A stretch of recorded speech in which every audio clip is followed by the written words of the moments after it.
BMW 차량에 화재 사고가 잇따르며 정부가 리콜 기간 동안 안전 진단을 받지 않은 차에 대해서 운행 중지를 명령하는 초유의 조치를 검토하고 있습니다.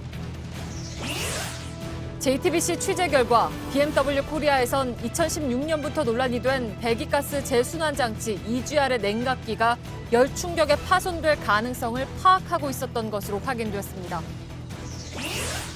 JTBC가 연속 보도한 국회의원들의 외유성 해외 출장 문제와 관련해서 국회가 대책을 내놨습니다. 앞으로 국회의원이 피감 기관으로부터 예산을 지원받아 해외 출장 가는 걸 원칙적으로 금지하고 부득이한 경우 별도 기구의 사전 심사를 거치도록 했습니다. 양승태 대법원장 시절 사법농단 의혹과 관련해 현직 판사가 처음으로 공개 소환돼 검찰 조사를 받고 있습니다. 소환된 김민수 창원지법 마산지원 부장판사는 판사 뒷조사 문건을 만들고 법원 행정처 PC에 저장된 24,500개 파일을 삭제한 혐의 등을 받고 있습니다. 드루킹 일당의 댓글 조작 사건을 수사 중인 특별검사팀이 내일 오전 김경수 경남도지사를 다시 소환합니다. 드루킹이 김 지사에게 일본 오사카 총영사로 추천했던 최측근 변호사의 구속 여부는 이르면 오늘 밤에 결정됩니다. 폭염에 인파가 몰리고 있는 워터파크의 수질 관리가 엉망입니다. 한국소비자원이 대규모 워터파크 4곳의 수질을 검사한 결과 4곳 모두 오염물질이 국제 기준보다 많이 검출됐습니다. 삼나무숲 비경으로 유명한 제주 비자림로가 도로 확장 공사로 훼손되고 있습니다. 지난 2일부터 시작된 공사로 하루 100그루씩 모두 2,100그루의 삼나무가 잘려나갈 것으로 보입니다. 노을성 파도주의보가 내려진 동해안의 한 해수욕장입니다. 이 높은 파도에도 안전장비나 구조요원 없이 피서객들이 물놀이를 즐기는 모습을 볼 수 있는데요. 오늘 밀착카메라는 휴가철 안전 사각지대에 놓인 현장을 찾아가 봤습니다. 기름 없이 달리는 일상으로 내일을 바꾸는 현대수소 전기차. 시청자 여러분, JTBC 뉴스룸을 시작하겠습니다. BMW 차량에 화재 사고가 잇따르면서 파문이 커지자 정부가 결국 초유의 조치까지 검토하고 나섰습니다. 안전진단을 받지 않았거나 위험이 있다고 판단한 차에 운행 정지를 명령하겠다는 것입니다. 김현미 국토부 장관은 만일 독일에서 한국산 차량에 이런 사고가 계속되면 어떻게 됐겠느냐라는 말까지 했습니다. 근거 규정이 있다고 하는데 다만 그렇지 않아도 피해를 본 BMW 운전자들 사이에서는 사유재산 침해라는 반발이 나올 수도 있어서 논란이 예상되기도 합니다. 먼저 정재우 기자의 보도입니다.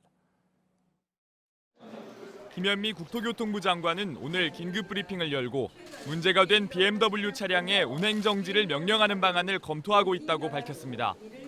리콜 대상 10만 6천여 대 중 14일까지 안전진단을 받지 않거나 위험이 있는 것으로 확인된 차량이 대상입니다. 안전진단을 받지 않은 차량과 안전진단 결과 위험이 있는 것으로 판정된 차량에 대해 운행 정지 명령을 발동하는 방안을 현재 정부는 BMW의 리콜 대상 차량의 운행 자제를 권고한 상태입니다. 하지만 국민의 불안이 갈수록 커지자 위험 차량에 대해 아예 운행 정지를 명령하는 방안까지 들고 나온 겁니다. 자동차관리법 37조에 따르면 지자체는 안전운행에 지장이 있다고 인정된 차량에 대해 임시검사를 명령할 수 있고 임시검사를 이행할 때까지 운행 정지를 명령할 수 있습니다. 문제는 BMW 차주들의 반발 가능성입니다. 이에 김 장관은 터널이나 주유소 등 공공장소에서 화재가 나면 더 큰 사고로 이어질 수 있다며 특별한 대응이 불가피하다는 입장을 밝혔습니다. 김 장관은 이어 BMW 측에 책임 있는 대응을 요구하고 징벌적 손해배상 제도를 강화하는 등 제도 보완에도 나서겠다고 말했습니다.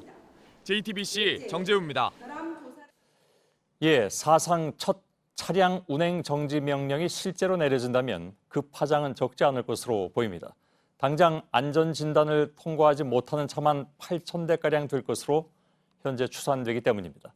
또 얼마 남지 않은 리콜 기간 동안에 6만 대가량의 차량에 대한 점검이 제대로 다 이루어질 수 있을지, 또 안전진단을 통과한 차량은 그렇다면 정말 괜찮은 것인지 여러 가지 의문도 꼬리를 물고 있습니다. 이현 기자입니다. BMW는 일단 14일까지 리콜 대상 차량 약 10만 6천여 대의 안전진단을 끝내겠다는 입장입니다. 국토부에 따르면 어제 오후 3시까지 안전진단을 마친 차량이 4만 대가 조금 넘고 남은 차량이 6만 대 정도입니다. 하루 9천 대씩 전국 61개 서비스 센터에서 매일 150대씩 점검해야 한다는 이야기입니다. 국토부 관계자는 매일 1만 대씩 진단을 마칠 수 있고 일주일이면 전수점검이 가능하다고 밝혔습니다. 국토부는 지금까지의 안전진단 불합격률을 바탕으로 약 8천여 대 정도가 운행 중단 대상이 될 것으로 보고 있습니다. 하지만 14일까지 전수조사를 마치지 못하면 운행 중단 대상 차량은 더 늘어날 수 있습니다. BMW 차량 소유주들은 업체는 물론 국토부의 뒷북 대응에도 분통을 터뜨립니다. 지하 4층까지 있거든요, 이거에. 정말 뭐 하나 불이 난다 그러면 감당도 안 되잖아, 이것이. 차량도 운행 못 한다. 뭐 한 7천만 원짜리 차가 이제 똥값이 될 거고, BMW하고 우리가 개인이 싸워서 대리도 한 3, 4년 걸릴 거고, 그런 분이 좀 황망하죠. 하루 1만 대씩 서둘러 마치겠다는 안전진단에 대한 불신도 나옵니다. 안전진단 받은 차는 제외한다는 거죠. 안전진단 받은 차도 불이 났잖아요. 부분 운행 정지가 아니라 전체 운행 정지를 하고 BMW에 대한 그 일벌 100개를 해야 돼요. JTBC 이연입니다. 자, 그런데 저희들 JTBC 취재 결과에 따르면 BMW 코리아가 이번 차량 화재 결함 원인으로 꼽힌 EGR, 즉 부품 소프트웨어를 말하죠. 하드웨어를 말하죠. 이것 때문에 리콜을 시행한 것은 이번이 처음이 아닙니다. 올 초에도 환경부로부터 바로 이 EGR 결함을 지적받고 결함 시정 계획서를 제출했습니다. 저희 취재진이 당시에 BMW 측에서 제출했던 이 결함 시정 계획서를 입수했습니다. 그래서 살펴보니 BMW 측은 논란이 된 EGR의 냉각기가 열 충격에 파손될 가능성을 이미 파악하고 있었고 이것을 2016년부터 본사에 보고했던 것으로 확인됐습니다. 벌써 2년 전의 일입니다. 먼저 박소연 기자의 보도입니다. 올해 초 BMW가 환경부에 제출한 결함 시정 계획서입니다.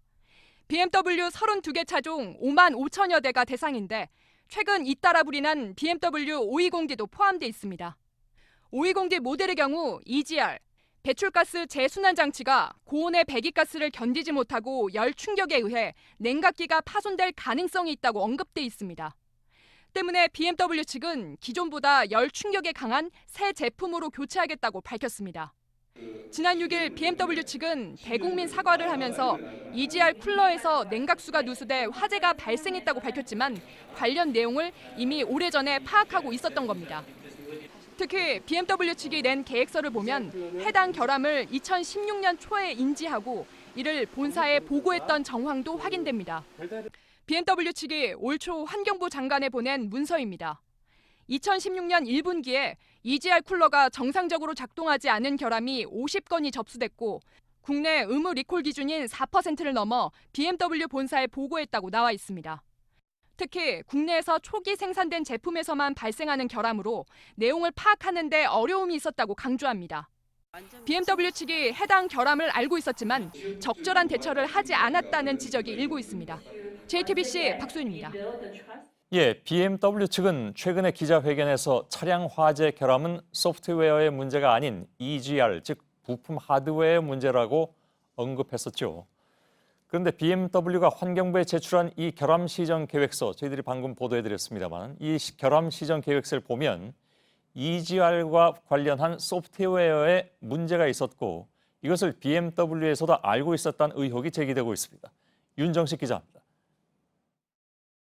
올해 3월 BMW 코리아가 환경부에 제출한 일부 차량에 대한 결함 시정 계획서입니다.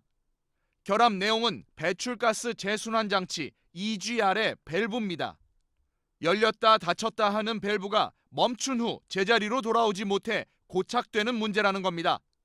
그런데 BMW 측이 내놓은 개선 방안은 소프트웨어 업데이트였습니다.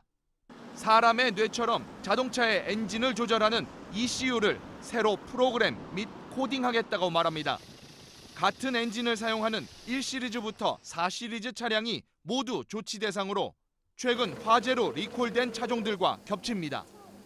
BMW 본사 임원까지 나서 소프트웨어 문제는 아니라고 언급했던 부분과는 배치되는 내용입니다. 문제는 소프트웨어만이 아닙니다. 환경부가 승인한 또 다른 결함 시정 계획 내역입니다. EGR 밸브에 볼트가 마모돼 EGR이 작동되지 않는다며 밸브를 교체하라고 말합니다. 최근 해당 차종 차주들에게 문자가 발송돼 교체 작업이 진행됐던 부분입니다. 하지만 전문가들은 완전히 개선된 부품이 아닌 새 제품으로만 교환됐을 시 시간이 지나면 같은 증상이 발생할 수 있다고 지적합니다. JTBC 윤정식입니다. 예, 어제 저희가 이 문제를 집중적으로 보도해드렸죠. 국회의원들이 피감기관 예산으로 외유성 해외 출장을 가는 문제에 대해서 저희는 지속적으로 보도를 해드리고 있습니다. 이에 대해서 국회가 오늘 공식 입장을 냈습니다. 피감기관 등 외부 기관 예산으로 가는 해외 출장은 앞으로 금지하겠다고 밝혔습니다. 국회 역시 문제가 있다고 인정을 한 것이죠. 하지만 해외 출장 가운데 위법 소지가 크다고 판단해서 최근 권익위가 국회에 통보한 의원들이 누구인지 또 출장 당시 현지의 일정이 어떤 것이었는지에 대해서는 공개할 수 없다고 밝혔습니다.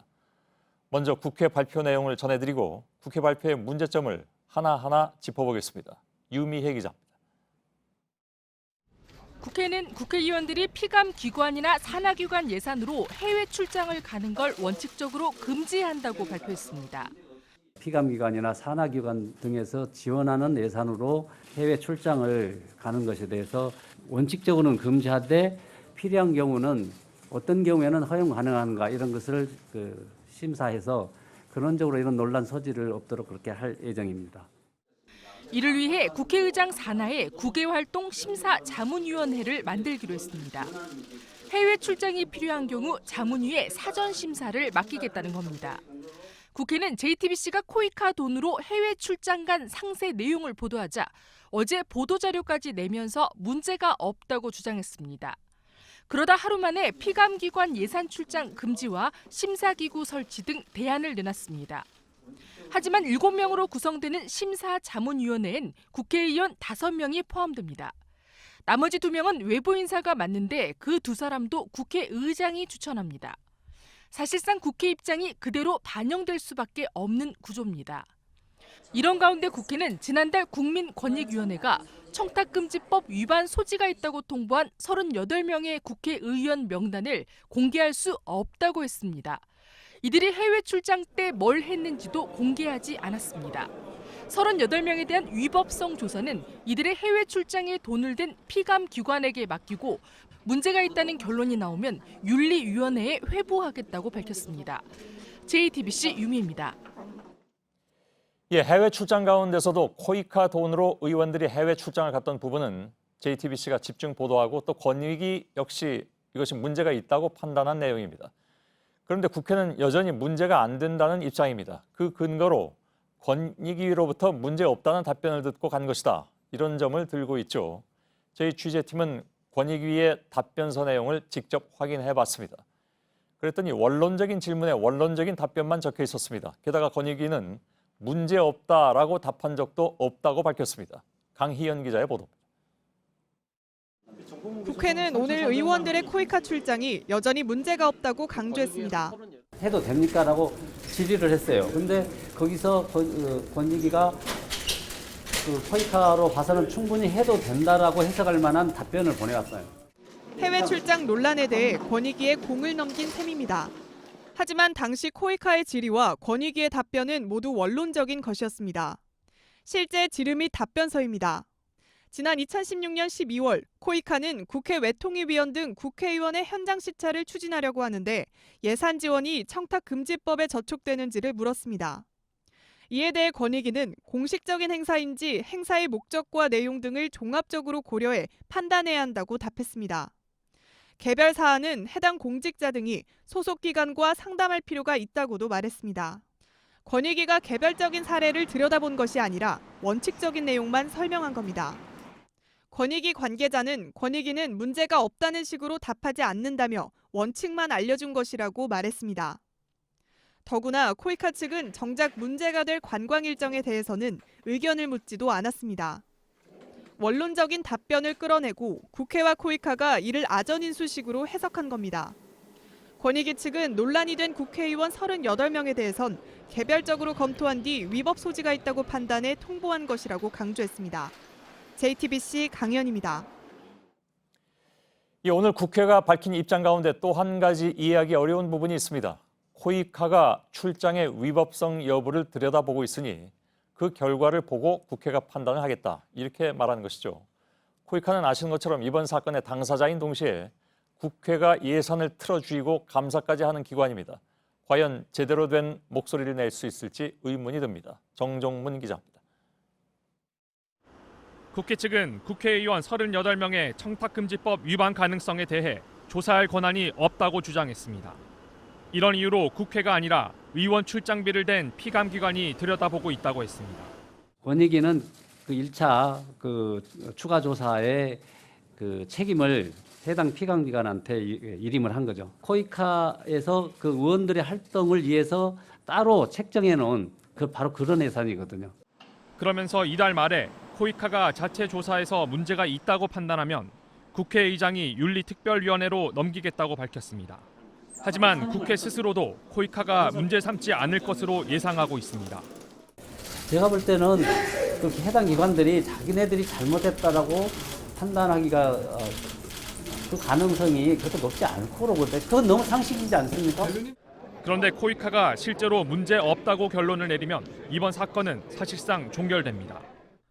권익위 관계자는 코이카가 문제가 없다고 하면 다른 조치를 취할 방법이 없다고 말했습니다. 권익위가 위법 소지가 크다고 판단해서 국회에 통보해도 국회 피감기관이 문제 없다고 결론 내리면 외유성 출장은 면죄부를 받게 되는 것이어서 논란은 더욱 커질 전망입니다. JTBC 정종문입니다. 전해드린 것처럼 국회의 대응 논리에는 여러 가지 의문점이 남습니다. 사실 해명을 들으면 들을수록 오히려 의문이 더 커지는 그런 상황이죠. 오늘 국회 대변인의 기자회견 내용을 하나하나 좀 따져보도록 하겠습니다. 임소라 기자가 나와 있습니다. 자, 신속하게 국회는 입장을 내놨습니다. 어저께 보도자료도 내놨고 오늘 대변인까지 직접 나섰고요. 문제가 된 의원 중에 현직 국회의장이 포함돼 있어서 굉장히 대응이 빠른 것 같다라는 후문도 있긴 있는데 그건 어떻게 봐야 될까요? 네, 맞습니다. 저희 JTBC가 확인해 보도했던 것처럼 문희상 의장도 국민권익위가 청탁금지법 위반 소지가 있다고 국회에 통보한 38명 의원 가운데 포함이 돼 있습니다. 그래서 오늘 JTBC 취재진이 문 의장이 다녀온 출장에도 관광 일정이 들어가 있느냐라고 물었습니다. 처음에는 국회 대변인이 분명히 없다고 답을 했는데요. 잠깐 보시겠습니다. 그 당시에 그 베트남 대사관 등에서 보고한 바에 의하면 관광 일정은 포함이 되지 않았는데요. 그건 좀 나가서 말씀드리겠습니다. 그런데 답변 중에 그냥 나간 상황 아닌가요? 네, 맞습니다. 이제 공식 기자회견이 끝난 뒤에 기자들과의 질의응답 과정이 있었습니다. 그런데 이 과정에서는 사실상 관광 일정이 있었다고 시인을 했습니다. 그 부분도 준비를 해봤습니다. 후예시 입장에서는 만약에 그런 대한민국의 국회의원들이 왔는데 자신들이 자랑하고 싶은 그런 관광지가 있다면 보여주고 싶지 않았겠어요? 그런 그 관광 일정까지도 말이 바뀐 셈이죠. 어제하고 그제 취재팀이 코이카 직원들을 인터뷰해서 보도를 했는데 거기 보면 사실상 이제 관광을 하기 위해서 출장을 도구로 특히 이제 코이카 직원들은 자신들이 툴이었다니까 자신들이야말로 도구였다 이렇게 실토를 하지 않았습니까? 이 부분에 대해서는 국회도 좀 예민할 수밖에 없겠죠.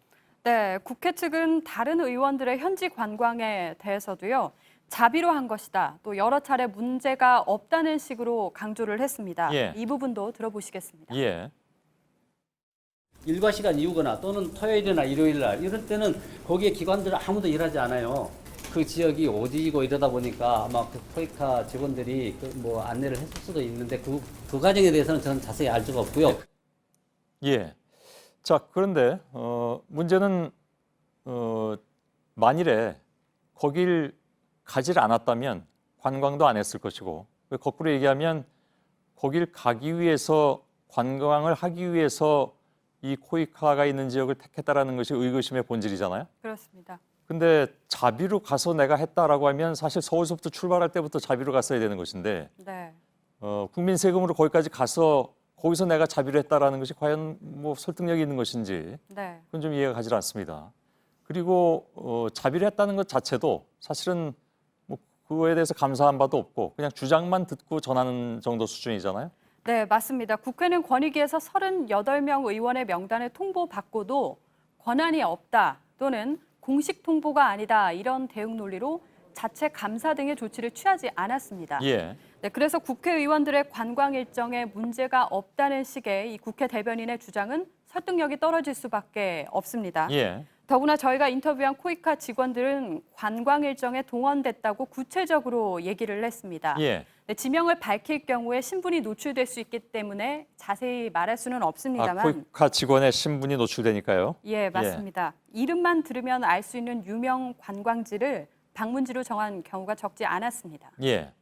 국민권익위가 국회 38명 의원 명단을 통보한 것은 참고용일 뿐이다. 이런 발언도 나왔다면서요? 네, 국회 대변인 발언 먼저 들어보시겠습니다. 예. 의장에게 그 친전 형태로 참고용으로 한 것이지 요 어떤 조치를 수반한 그런 통보가 아니라. 예. 네, 보신 것처럼 국회는 국민권익위가 통보해온 명단에 큰 의미를 부여하지는 않고 있습니다. 서류만 조사한 것들이기 때문에 일부 청탁금지법을 위반한 것으로 보일 수는 있으나 자세히 들여다보면 실제로는 이들 출장에 문제가 없다고 국회가 내부적으로는 결론을 내린 상태입니다. 예. 그러나 저희가 권익위를 취재한 결과는 좀 다른데요. 잠깐 들어보시겠습니다. 예. 기관에서 제출받은 자료를 토대로 이건 청탁금지법에서 허용하는 사례에 해당하기가 좀 어렵다. 이런 부분을 추정한 겁니다. 예. 그러니까 권익위는 지금 위법 소지가 크다 이렇게 보고 있다는 거잖아요. 네. 전혀 반대 얘기가 나오고 있는 상황인데. 근데 국회는 38명의 그 명단을 공개하는 것이 위법이라고 얘기하고 있는 것 같은데 맞습니까? 네, 국회에서는 그렇게 주장을 하고 있는데요. 역시나 국회 주장일 뿐입니다. 최종 판단은 법원이 내릴 텐데요. 예. 참고로 최근 국회의원의 특수활동비 내역은 물론 기밀을 다루는 국회 정보위원들의 해외 출장 자료 일부까지도 공개하라는 법원의 판결이 있었습니다. 예. 때문에 정보 공개 청구 소송으로 이어질 경우에는 국회가 불리할 수밖에 없을 거라는 게 법조계 해석입니다. 예, 알겠습니다. 임소라 기자였습니다. 예, 국회는 오늘 부적절한 출장을 다녀온 의원들의 명단을 국회 윤리특별위원회로 넘기겠다고 밝혔습니다. 그런데 윤리특위가 만들어진 1991년 이후에 28년 동안 특위의 결정을 통해서 징계를 받은 의원은 단 한 사람도 없었습니다. 국회가 정말 의지를 갖고 출장 문제를 개선하려고 하는가? 이런 의문이 들 수밖에 없는 것이죠. 김나한 기자입니다. 19대 국회 시절인 2015년 군내 성폭행 사건이 잇따라 발생하자 송영근 당시 새누리당 의원이 이에 대해 지휘관들이 외박을 제때 나가지 못해 생긴 일이라고 말했습니다. 40대 중반인데 이 사람 성적인 문제가 발생할 수밖에 없지 않겠느냐. 비판 여론이 거세게 일자 여야는 송 의원을 국회 윤리특위에 회부했습니다. 하지만 그에 대한 징계 논의는 공전을 거듭하다 기한 만료로 자동 폐기됐습니다. 국회 윤리특위는 청렴 의무를 어기거나 지위를 남용해 부당한 이익을 취한 국회의원을 징계하기 위해 1991년 만들어졌습니다. 특위가 출범한 1991년부터 올해까지 28년간 윤리특위의 결정이 실제로 징계로 이어진 경우는 단 한 번도 없습니다. 그나마 윤리특위에서 가결돼 본회의 표결에 붙여진 징계안이 2건인데 모두 부결됐습니다. 18대 국회 때 아나운서 발언을 해 성희롱 논란을 부른 강용석 전 의원의 제명안이 본회의를 통과하지 못했고 19대 국회 때 성폭행 혐의로 검찰 조사를 받은 심학봉 의원의 제명안은 심 전 의원이 본회의 표결 직전 자진 사퇴하며 표결이 무산됐습니다. 이에 따라 오늘 국회가 부적절한 출장을 다녀온 의원들의 징계를 심사하는 기관으로 윤리특위를 지정한 것 자체가 부적절하다는 비판이 이어지고 있습니다. JTBC 김나한입니다. 예, 결국 현직 부장판사가 검찰의 포토라인에 섰습니다. 사법농단 수사를 시작한 뒤에 피의자 신분으로 판사를 공개 소환하는 것은 이번이 처음입니다. 오늘 검찰이 소환한 인사는 창원지법 마산지원의 김민수 부장판사입니다. 첫 공개 소환자답게 그 혐의 내용이 꽤 무겁습니다. 먼저 이가혁 기자의 보도입니다. 김민수 부장판사는 2015년 2월부터 지난해까지 법원행정처 기획심의관으로 일했습니다. 양승태 전 대법원장의 수건 사업인 상고법원 도입에 반대하던 차모 판사의 성격, 가정사, 이메일 내용 등을 분석해 사실상 사찰 보고서에 가까운 문건을 작성한 혐의를 받고 있습니다. 김 부장판사는 앞서 대법원 자체 조사에서 임종헌 행정처 차장 지시로 이 같은 문건을 작성했다고 밝힌 바 있습니다.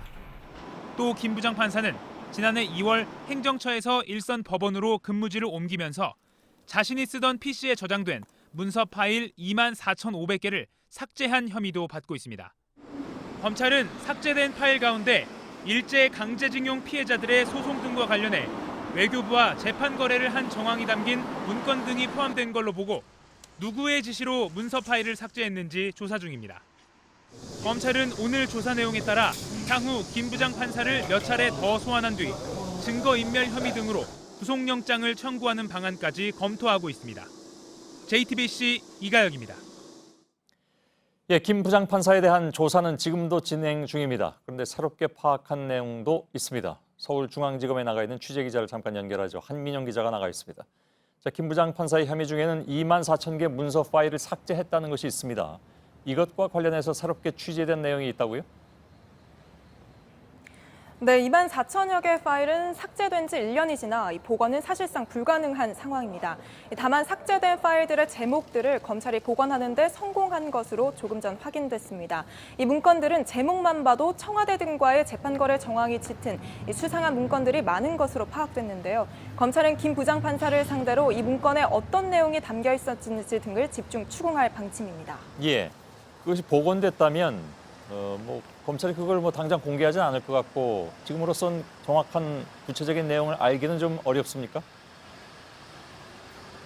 네, 그렇습니다. 왜냐하면 이 문건의 제목만 있을 뿐 이 내용이 무엇인지는 삭제가 됐기 때문에 김 부장판사가 직접 입을 열지 않는 한 알기 어려운 상황인데요. 예를 들어 문건 제목에 무슨 협의 내용 관련된 문건이다 이렇게 적혀 있다 하더라도 그게 정상적인 협의 내용이라고 하면 어떤 내용이 담겨 있었는지는 알 수 없기 때문입니다. 아, 그렇군요. 김 부장판사가 작성한 문건 중에는 아직 원본이 남아있는 것도 있다고 하던데 그건 어떤 것들입니까? 네, 앞서 법원이 사법농단 의혹과 관련해 자체 조사를 통해 확보한 410개 문건을 공개한 바 있습니다. 그런데 끝까지 비공개로 붙인 20대 국회의원 분석이란 제목의 문건이 있었는데요. 이 문건의 작성자 역시 김 부장판사로 지목돼 있습니다. 이 문건은 20대 국회의원들과 관련된 재판은 어떤 것들이 있고 이를 활용해 어떻게 회유하거나 또는 압박할지가 담겨있는 재판거래 정황이 짙은 문건인 것으로 확인됐는데요. 이를 포함해 재판거래 의혹 문건, 또 동료 판사들을 뒷조사하고 만든 문건 등 다수의 문건들을 김 부장판사가 작성한 것으로 지목돼 있습니다. 예, 알겠습니다. 결국 주목되는 건 윗선에 대한 수사인데 왜냐하면 김 판사 혼자 할 수 있는 일은 아닐 테니까요. 그 내용은 좀 더 지켜보도록 하겠습니다. 한민영 기자였습니다. 김경수 경남도지사가 내일 오전에 드루킹 특검팀에 다시 소환됩니다. 아직 특검이 조사하지 못한 부분이 많아서 이를 마무리하기 위해서입니다. 특히 김 지사가 모든 혐의를 부인하고 있는 가운데 드루킹 일당과의 대질이 이루어질지 주목되고 있습니다. 김 지사 측은 어떤 방식의 조사에도 응하겠다는 입장입니다. 특검 사무실 잠깐 연결하겠습니다. 연지환 기자 연결되어 있습니다. 특검이 1차 조사에서 미처 준비한 질문을 다 하지 못했다 이렇게 밝혔는데 어떤 부분에 대한 조사가 더 필요하다는 얘기입니까? 네, 특검은 첫 번째 조사에서 댓글 조작 의혹과 관련해 김경수 지사가 이와 관련됐는지에 대한 질문을 많이 했습니다. 지방선거를 지원하면서 일본 총영사 자리를 제안했는지에 대한 질문도 했는데요. 세부 내용을 다 묻기에는 시간이 모자랐다고 합니다. 내일 조사에선 올해 2, 3월 조작된 댓글이 친정부 성향을 띠고 있었다는 판단 아래 이에 김경수 지사가 관련됐는지 아니면 지방선거를 도와달라고 제안했는지 등을 함께 추궁할 것으로 보입니다. 예. 특검 입장에서는 내일 조사가 어떻게 보면 이번 수사의 분수령이 될 것으로 보입니다. 추가로 제시할 증거라든가 아니면 정황이라든가 이런 것이 있는지요? 특검은 드루킹이 운영한 인터넷 카페, 경공모 회원들과 압수수색 물품을 토대로 댓글 자동 조작 프로그램을 다시 구축한 것으로 전해졌습니다. 2016년 11월 시연회 당시에는 킹크랩 프로그램이라는 이름으로 부르지 않고 단순히 매크로 프로그램이라는 이름으로 불렀다는 건데요. 김 지사가 킹크랩 프로그램을 모른다고 하는 이유가 이런 이름을 들여보지 못해서라고 할 가능성이 있는 만큼 내일 조사에선 김 지사에게 이를 직접 보여주면서 추궁할 가능성도 있습니다. 예. 또 한 가지, 드루킹과 김 지사의 진술이 계속 이렇게 지금 엇갈리고 있는 상황인데 혹시 대질 신문할 가능성도 있습니까? 네, 특검은 김 지사가 계속 부인할 경우 드루킹 김동원 씨와의 대질 신문도 검토 중이라고 밝혔습니다. 김 지사 측도 입장을 내고 대질 신문을 거부한 적이 없다면서 진실 규명을 위해서는 어떠한 조사에도 기꺼이 응할 것이라고 했습니다. 다만 저희가 드루킹 측에 취재한 바로는 드루킹 측에서는 대질을 피하려는 기류가 있다고 합니다. 한때 지지했던 인물과의 직접 대면이 불편한 것으로 보여집니다. 예, 불편한 것으로 보여진다는 것은 누구의 얘기입니까? 그러니까 그쪽 뭐 변호사 쪽의 얘기입니까? 아니면 검찰 쪽의 얘기입니까? 예, 드루킹 측과 관련된 인물의 얘기인데요. 예. 드루킹을 지금 변호하고 있는 변호인의 얘기입니다. 예, 알았습니다. 자, 여기까지 듣겠습니다. 연지환 기자였습니다. 싱가포르에서 김정은 위원장이 트럼프 미 대통령에게 약속했던 평안북도 동창리 미사일 엔진 시험장 해체 작업이 추가로 진행되는 것으로 확인됐습니다. 위성사진 분석 결과 엔진 시험대 철골 구조물을 제거한 정황이 새로 드러난 것입니다. 미국의 행동을 촉구하는 무언의 압박으로도 읽히고 있습니다. 신진 기자입니다. 지난 3일 촬영된 수직 엔진 시험대 위성 사진입니다. 바닥에 철골 자재물이 놓여 있습니다. 원통형 탱크와 차량, 트레일러들이 늘어서 있습니다. 지난달 사진에서는 보이지 않았던 것들입니다. 지난달 20일 최초로 해체 작업이 포착된 이후 철골 구조물을 해체하는 작업이 추가로 진행된 것으로 추정됩니다. 발사대에서도 구조물을 옮기거나 제거하는 작업이 진행된 것으로 관찰됐습니다. 38노스는 발사대 작업은 싱가포르 합의를 넘어선 조치라고 평가했습니다. 그러면서도 다른 목적을 위한 작업일 가능성도 있다고 했습니다. 국내 전문가들은 진전된 조치임은 분명하지만 영구적으로 시설을 폐쇄하는 단계로 보기는 힘들다고 분석했습니다. 콘크리트 구성물이 아니라 철골 구조물이라는 점에서 신중할 필요가 있고 콘크리트의 구성물 자체를 해체하는 모습을 보였다고 한다면 자발적이고 선제적인 조치를 한 것이지만 본격적인 해체보다는 해체 준비를 하고 있으니 행동을 보여달라고 미국을 압박하는 신호라는 겁니다. JTBC 신진입니다. 네, 어젯밤 중부 내륙 지역에선 소리 없이 요란한 번개가 쳤습니다. 마른 번개였습니다. 흔한 일이 아닌데 역시 기록적인 폭염 때문이었습니다. 윤영탁 기자가 설명해드립니다. 구름 안에서 연신 플래시가 터집니다. 요란한 천둥 소리 없이 번개만 치다 보니 무슨 일이 일어났는지도 모르는 행인들도 있습니다. 근데 소리가 안 들리네요. 진짜. 100년에 한 번 볼까 말까 하는 번개인데. 어젯밤 서울과 인천, 경기 곳곳에서 마른 번개가 쳤습니다. 번개는 구름 안에서 양전하와 음전하가 순간적으로 이동하는 방전 현상 때 나타납니다. 번개가 땅으로 쳐야 천둥 소리가 나는데 어젠 구름 안에서만 일어나 소리가 나지 않았습니다. 지표면이 뜨거울수록 대류 현상이 활발해져 구름의 키도 커지고 번개도 많이 칩니다. 수천 미터 상공에서 방전이 일어나다 보니 번개가 지표면까지 닿지 못한 겁니다. 지난해 전국에서 31만 번의 낙뢰가 발생했고 85% 이상이 여름철에 집중됐습니다. 번개는 약 10억 볼트의 전압이 흐르고 순간 2만 7천 도까지 올라 직접 맞으면 치명적입니다. 산불이나 정전을 일으키기도 합니다. 한편 현재 전국 곳곳에 강한 구름이 발달하고 있습니다. 내일 중부 북부와 내륙 지역에는 최고 100mm의 꽤 많은 양의 소나기가 내릴 전망입니다. 서울에선 아침 출근 시간에 비가 집중될 수 있다고 기상청은 내다봤습니다. JTBC 윤영탁입니다. 네, 폭염이 이어지면서 워터파크 찾는 분들 많습니다. 물 관리를 잘 하고 있을까요? 한국소비자원이 주요 워터파크 4곳을 조사했습니다. 4곳 모두 오염물질이 국제 기준보다 많았습니다. 전다빈 기자입니다.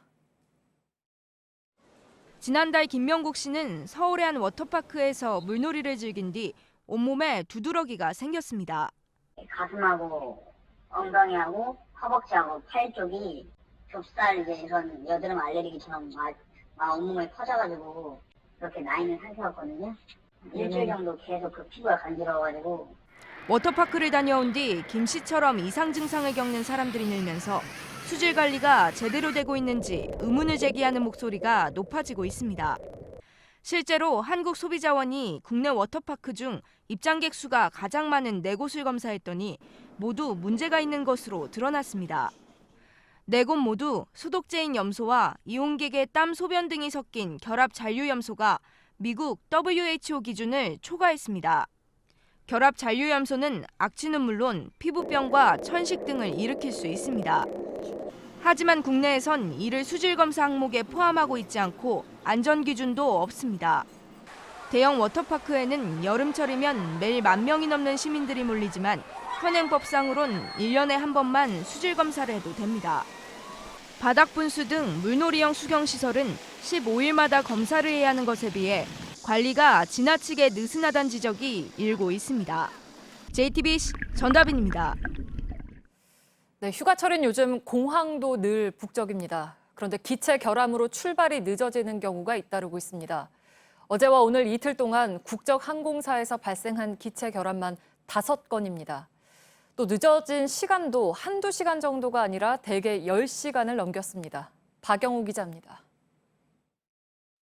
승객들이 항공사 직원을 둘러싼 채 항의하고 있습니다. 직원은 연신 고개를 숙이며 사과합니다. 오늘 새벽 1시 25분 필리핀 클락에서 인천으로 떠나려던 진에어 여객기가 브레이크 고장으로 17시간이나 출발이 지연되자 승객들이 항의하고 나선 겁니다. 오늘 오후 2시 인천에서 중국으로 향하려던 아시아나항공 여객기에서도 기체 결함이 발생했습니다. 전기 계통에서 문제가 생겼는데 정비를 마치는데 1시간가량이 걸렸습니다. 어제도 3건의 기체 결함이 잇따라 발생했습니다. 어젯밤 11시 25분 말레이시아 쿠알라룸푸르에서 출발한 대한항공 여객기가 인천으로 향하던 도중 회항했습니다. 객실 압력을 조정하는 장치에 문제가 생기면서입니다. 결국 승객들은 예정된 시간보다 14시간 늦게 도착했습니다. 오후 6시 50분에는 인천에서 일본 나리타 공항으로 가던 아시아나항공 여객기에 기체 결함 메시지가 떠 출발이 12시간 늦어졌습니다. 이어 베트남 다낭에서 인천공항으로 출발하려던 아시아나항공 여객기에도 엔진에 문제가 생겼습니다. 아시아나항공은 최근 잦은 기체 결함에 국토부가 특별 점검에 나선 상황입니다. JTBC 박영우입니다. 경기도 포천의 석탄 화력 발전소에서 폭발 사고가 나서 노동자 1명이 숨지고 4명이 다쳤습니다. 2달 뒤 가동을 앞두고 시험 운전을 하던 중이었습니다. 건립 초기부터 환경 오염 때문에 발전소 허가를 취소하라는 주민들의 목소리가 컸는데 그 반대 여론이 더 커질 것으로 보입니다. 조보경 기자입니다. 발전소 건물 외벽이 크게 부서졌습니다. 석탄을 나르는 컨베이어 벨트는 형체를 알아볼 수 없을 정도입니다. 오늘 오전 8시 50분쯤 GS건설이 시공 중인 경기도 포천의 석탄 화력 발전소에서 굉음이 울렸습니다. 발전소 지하에 있는 석탄을 지상으로 올리는 장비에서 폭발이 난 겁니다. 굉음이 이제 무슨 그 가스 폭발하는 소리처럼 크게 들리면서 문이 이렇게 압력에 의해서 열렸다 닫히는 거예요. 그래서 발전소에서 사고가 났구나 하고. 이 사고로 지하에서 작업 중이던 협력업체 직원 김모 씨가 숨졌습니다. 소방서 측은 배관 안에 쌓인 석탄 분진에서 불꽃이 일어 폭발이 난 것으로 보고 있습니다. 3년 전 공사에 들어간 이 발전소는 오는 10월 가동을 앞두고 시설 점검 중이었습니다. 환경오염 등을 이유로 발전소 가동을 반대해온 주민들의 불안은 커졌습니다. 또 파편학교 날라오면 어떻게 했어요? 그 공장 자체가 너무 불안해요. 석탄을 뗀다니까. 팔고 이사 가고 싶은 생각이에요. 건설사 측은 정확한 사고 원인이 나오고 안전 문제가 해결될 때까지 가동을 하지 않겠다고 했습니다. 하지만 주민들의 반대 여론이 커질 것으로 보여 갈등을 예고하고 있습니다. JTBC 조보경입니다. 이른바 구걸 논란 때문인지 발표가 늦춰졌던 삼성의 투자 계획이 오늘 나왔습니다. 김동연 경제부총리와 이재용 삼성전자 부회장이 만난 지 이틀 만이죠. 앞으로 3년 동안 180조 원을 투자하고 4만 명을 직접 채용한다는 것인데 기업이 아무런 조건 없이 하겠느냐는 것이 한국 사회의 학습 효과인 만큼 혹 주어질 수 있는 대가의 우려가 모입니다. 구희령 기자. 삼성은 180조 원 중 25조 원을 인공지능과 바이오 등 미래 사업에 투자합니다. 이틀 전 김동연 경제부총리와 이재용 삼성전자 부회장이 만났을 때 공감한 분야입니다. 똑같은 생각이어서 굉장히 반가웠습니다. 삼성에서도 그 AI, 5G, 또 바이오, 또 반도체 이런 부분에 있어 미래 준비된 얘기를 해주셨습니다. 문재인 대통령은 한 달 전 인도 삼성 공장 준공식에서 한국에도 일자리를 많이 만들어 달라고 이 부회장에게 말했습니다. 삼성은 새 일자리도 3년 동안 4만 개로 평소보다 최대 2배까지 늘릴 예정입니다. 바이오 분야의 규제를 풀어달라고 삼성이 김 부총리에게 요청한 뒤 관련 주가는 이틀 연속 껑충 뛰었습니다. 저희가 풀 수 있는 것은 바로 풀고 또 조금 시간이 걸리는 것들은 시간이 걸릴 거고요. 하지만 분식 회계와 특혜 상장 논란까지 있는 만큼 정부가 신중하게 접근해야 한다는 지적입니다. JTBC 구희령입니다. 현재 편의점에서는 13개 품목의 상비약이 팔립니다. 품목을 늘려야 한다는 목소리가 높지만 약사들의 반대가 거세지요. 작년에는 자해 시도까지 있었습니다. 이번에 늘리려는 상비약은 예를 들면 설사약이라든가 화상연고 등인데 결국 불발됐습니다. 이정엽 기자입니다. 영업시간이 항상 제한되어 있으니까 그거에 비례해서 편의점에서 살 수 있는 양이 좀 더 많아졌으면 좋겠어요. 꼭 필요한 그 품목들을 사려고 할 때 좀 힘들 때가 많이 있습니다. 경실련이 최근 설문조사를 벌였더니 응답자 10명 중 8명이 편의점 상비약을 늘려야 한다고 답했습니다. 복지부도 지난해부터 약사회, 시민단체들과 함께 품목 확대 여부를 논의해왔습니다. 현재 판매되는 13개 품목 외에 겔포스 같은 제산제와 설사약, 화상연고가 대상입니다. 하지만 벌써 6번째인 오늘 회의에서도 아무런 결론을 내지 못했습니다. 약사회 반발을 넘지 못한 겁니다. 약사회 측은 품목 확대 반대를 넘어 현재 허용된 품목 중 고용량 타이네놀의 판매 중단도 요구하고 있습니다. 음주 후 먹으면 간에 큰 부담을 주는데 편의점에선 복약 지도를 하지 않는다는 주장입니다. 복지부는 심의위를 다시 열겠다고 밝혔지만 사실상 기약이 없습니다. 복지부가 전원 합의 방식을 고수하고 있는데 약사회 측을 설득할 방안도 내놓지 못하고 있기 때문입니다. 편의점 상비약은 지난 2012년 타이네놀과 판피린 등 13개 품목이 허용된 이후 6년째 그대로입니다. JTBC 이정엽입니다. 약사들은 편의점 약 판매에 반대하면서 주말에는 스스로 당번 약국을 운영하면 된다고 주장을 해왔습니다. 지난 주말에 그래서 취재진이 직접 확인해 보니까 119에 물어서 소개받은 약국 5곳 가운데 3군데가 문을 닫고 있었습니다. 또 약사회가 운영하는 휴일 지킴이 약국 사이트에서 운영 중으로 표시된 27군데 가운데 8곳은 전화를 아예 받지를 않았습니다. 배양진 기자입니다. 휴일이나 심야에 갑자기 아프면 문 연 약국 찾기가 쉽지 않습니다.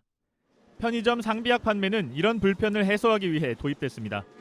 약사들은 이 제도에 반대하며 주말과 심야에 문을 여는 약국을 늘리면 된다고 주장합니다. 취재진이 주말과 늦은 밤 약국을 직접 찾아가 봤습니다. 119에 문의해 안내받은 약국 5곳 중 3곳은 문이 닫혀 있었습니다. 약사회가 운영하는 휴일 지킴이 약국 사이트에서도 마찬가지였습니다. 일요일 정오 무렵 27곳이 문을 연다고 돼 있었지만 이 중 8곳은 전화를 받지 않았습니다. 나 지금 여기 나와가지고서 뭐하는지가 하나. 솔직히 돈이 안 되는데 하고 싶었어. 서울 시내에 밤 11시 이후까지 문을 여는 약국은 30여 곳입니다. 그나마 강남 지역에 몰려있고 주거 지역인 노원과 강북구에는 한 군데도 없습니다. 지방에선 약국 자체가 드문 곳이 많아 평일 낮에도 약국 찾기가 어려운 곳도 있습니다. 약사회 측은 자체적으로 해결하겠다는 말을 되풀이해왔지만 약속은 지켜지지 않고 시민들은 여전히 불편합니다. JTBC 배양진입니다. 얼마 전에 JTBC 뉴스룸에서는 서울대병원 산하 한 대형 병원에서 벌어진 탈의실 몰카 사건을 전해드린 적이 있습니다. 3년 전 피해 간호사들이 수사를 의뢰했지만 경찰과 병원 측은 유력한 용의자는 조사하지 않은 채 사건을 종결시켰다는 내용이었습니다. 그런데 서울대병원 노조에서 이 병원 탈의실에서 촬영된 새로운 몰카를 확인했다고 밝혔습니다. 김지아 기자입니다. 서울대병원 산하의 대형 병원 탈의실에서 찍은 것으로 보이는 추가 불법 영상물입니다. 취재진이 병원 관계자와 함께 실제 탈의실 모습과 추가 영상 속 탈의실을 비교해봤습니다. 저희 병원 간호사 갱의실이 맞고요. 이런 구조는 관 건물의 구조고 병동 쪽이죠. 양쪽에 있는 사물함과 가운데 놓인 긴 초록색 의자, 반대편에 보이는 화장실까지 모두 일치합니다. 이런 구조의 갱의실 이용하는 간호사 수가 거의 150여 명 정도 되고요. 엄청나게 놀라고 불안해하고 계세요. 지금도 우리가 알지 못하는 또 다른 영상이 있을까? 서울대병원 노조 측은 유니폼으로 해당 영상이 촬영된 시기도 추정할 수 있다고 주장했습니다. 2009년 1월 1일은 아닐 것 같습니다. 이때 근무를 안 했던 분들, 이후 발령자들이 있거든요. 언제인 거 봤냐라고 했더니 2012년부터 3년 넘어가는 겨울이다. 당시 유력 용의자로 손꼽힌 이모 씨가 해당 병원에서 전공의로 근무했던 2013년 초반과 겹칩니다. 피해자들이 문제를 제기한 2015년 초 이 씨는 조사도 받지 않았지만 그해 5월 병원 진료실과 지하철 등에서 100건 넘게 불법 촬영한 혐의로 실형을 받았습니다. 당시 해당 병원과 관련된 영상이 있었지만 추가 수사도 이루어지지 않았습니다. 취재진을 만난 이 씨는 자신이 어떤 영상을 찍었는지 기억나지 않는다고 설명했습니다. 안 찍었고 찍었어. 그래서 조사를 하고 그분들도 제가 안 했어요. 근데 그러지 않았으면 없어요. 추가 동영상 등장에 노조 측은 병원과 경찰에 사건 은폐와 부실 수사에 대한 책임을 촉구하는 성명을 냈습니다. JTBC 김지아입니다. 네, 제주도의 비자림로는 우리나라에서 가장 아름다운 도로로 선정된 곳입니다. 그런데 이곳에 울창한 삼나무가 무참히 잘려나가고 있습니다. 교통난을 해소하겠다면서 도로를 넓히는 공사를 하고 있는 겁니다. 강신우 기자입니다. 삼나무 숲이 양옆으로 늘어선 도로. 지난 2002년 당시 건설교통부는 각 지방자치단체로부터 추천된 90곳 중 이곳을 가장 아름다운 도로로 뽑았습니다. 그런데 지난주부터 이곳의 나무들이 마구 잘려나가고 있습니다. 제주도는 이곳 3km 구간을 2차로에서 4차로로 넓혀 교통 혼잡을 해소하겠다는 계획입니다. 하루 100그루씩 모두 2,100그루의 삼나무가 사라지게 되는데 제주도 측은 인공조림이어서 베어내도 별 문제가 아니란 입장입니다. 하지만 환경단체들은 별로 설득력이 없다고 주장합니다. 공사 구간과 맞닿아 있는 도로가 2차로로 남아있어 이 도로를 확장해도 곧바로 병목 현상이 생긴다는 겁니다. 교통량은 많긴 하지만은 이제 정체 구간은 아니거든요. 이제 확포장 공사했던 필요성이 있다고 볼 수는 없는. 제주도는 또 2015년 환경부 소규모 영향평가 협의도 완료했다고 강조했습니다. 그러나 당시 협의된 내용엔 경관 보전지구 지역을 통과하는 도로인 만큼 재검토가 필요하다고 적혀 있습니다. 이후 제주도는 교통량 데이터 등을 제시하며 개발의 필요성을 재차 강조해 공사를 진행했습니다. 제주도는 제2공항 건설이 본궤도에 오르면 도로를 더 확장한다는 계획이어서 자연경관 훼손 논란은 더 커질 수 있습니다. JTBC 강신우입니다. 서울 양양 고속도로와 동해 고속도로가 만나는 양양 분기점에서 어젯밤 큰 사고가 났습니다. 사고 당시의 모습이 고속도로 CCTV에 담겼습니다. 1차 사고에서 3차 사고에 이르기까지 10명의 사상자가 발생했습니다. 박상욱 기자입니다. 트레일러 한 대가 가드레일을 들이받고 뒤집힙니다. 사고 충격에 불꽃이 일고 짐칸에 실려있던 폐타이어들이 반대편 도로까지 날아갑니다. 잠시 후 타이어를 피하다 차량들이 뒤엉키며 2차 사고가 납니다. 옆차선 승용차에 받친 SUV 차량은 여러 차례 옆으로 구르다 가드레일에 부딪힌 뒤 멈춰섭니다. 어제 저녁 8시 36분쯤 서울 양양 고속도로와 동해 고속도로가 만나는 양양 분기점에서 발생한 사고 장면입니다. 서울 양양 고속도로를 빠져나와 동해 고속도로로 합류하던 트레일러가 도로를 벗어난 게 1차 사고였습니다. 트레일러에서 떨어져 나온 폐타이어로 2차 사고가 난 데 이어 사고 구간을 지나던 음주운전 차량이 수습 중이던 견인차와 구급차를 들이받는 3차 사고까지 이어졌습니다. 사고가 잇따르면서 1차 사고 때 전도된 트레일러의 운전자 이모 씨를 구조하는 데에만 3시간이 걸렸습니다. 이 씨는 병원으로 옮겨졌지만 결국 숨졌고 이어진 2차와 3차 사고로 9명이 다쳤습니다. 경찰은 목격자 등을 상대로 정확한 사고 원인을 조사 중입니다. JTBC 박상욱입니다. 어제 경북 칠곡의 한 폐기물 업체에서 황산이 누출됐습니다. 주민들에게 긴급 재난 문자가 보내졌지만 시간도 늦었고 내용도 부실했습니다. 잊을만 하면 유독가스 누출 사고가 반복되지만 대응은 여전히 허술합니다. 윤두열 기자입니다. 노란색 연기가 하늘로 퍼져나갑니다.